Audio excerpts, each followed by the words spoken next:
exemple, effectivement. Oui. Et puis après, alors là, j'ai adoré cette partie, le pouvoir du bleu. Oui.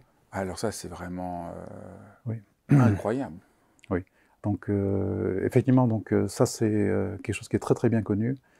C'est que la couleur bleue a un effet très fort sur l'organisme, et tout particulièrement parce que on a dans la rétine un certain nombre de photorécepteurs, donc de cellules qui traitent la lumière, qui sont en particulier sensibles au bleu.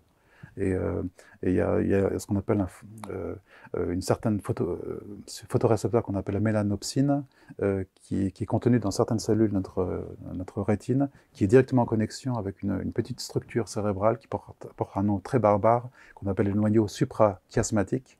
Donc c'est une petite structure de 10 000 neurones, c'est tout petit, c'est une tête d'épingle qui en fait a le rôle d'organiser l'ensemble du métabolisme du corps sur 24 heures. Donc c'est ce qu'on appelle l'horloge circadienne. Et donc le bleu, justement, a un effet très fort sur cette horloge circadienne parce que l'horloge circadienne a besoin de se caler sur l'environnement. Lorsque on isole une personne de l'environnement, cette horloge circadienne ne fonctionne pas très bien. C'est par exemple, ça a été montré en 1962, ici en France, par ce qu'on appelle les expériences hors du temps. Donc il y a une personne qui s'appelle Michel Siffre, par exemple, qui a fait une expérience un peu extraordinaire pour les scientifiques, pour la science. Il s'est emprisonné en fait dans une caverne pendant 2 mois. Donc il s'est coupé totalement du monde, de la lumière naturelle. Pas du tout aimé faire ça. C'est un peu désagréable, et c'était très, très dur pour lui aussi.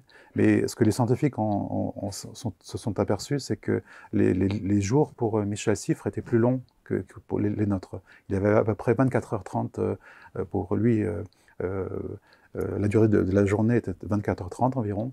Et ce qui fait que lorsqu'il est sorti, après 2 mois de sa caverne, en fait, il pensait qu'il était au mois d'août alors qu'on était déjà en septembre. Donc c'est-à-dire que ces perturbations de l'horloge circadienne sont visibles lorsqu'on est un peu dans des environnements finalement artificiels, dans lesquels la lumière naturelle ne joue pas ce rôle d'une certaine manière de synchronisateur. Donc je parle dans mon livre beaucoup de l'hygiène de la lumière naturelle, en particulier de profiter de la lumière du début du jour. Par exemple, la lumière de l'aube est très puissante pour nous réveiller, et très tonique d'une certaine manière. On appelle même ça, alors l'heure bleue. C'est ça, c'est l'heure bleue, c'est l'heure dans laquelle il y a une lumière particulière dans le ciel, et dans lequel effectivement le bleu est très, très intense, et c'est un effet très fort sur l'esprit. Et puis ce méchant, qui est Fantomas, qui est quand même super inquiétant, avec son masque bleu.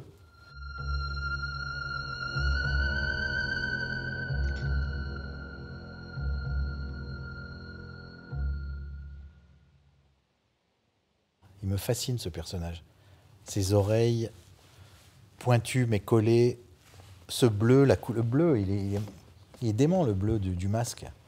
Mais ce truc de masque est super. Même la façon dont il le monte, où on voit toujours, il fait ça, et puis là il y a une coupe, et hop, il enlève le masque. Donc voilà, tout ce mélange de trucs me donnait un grand plaisir de spectateur, quoi. Et me donne un grand plaisir de spectateur.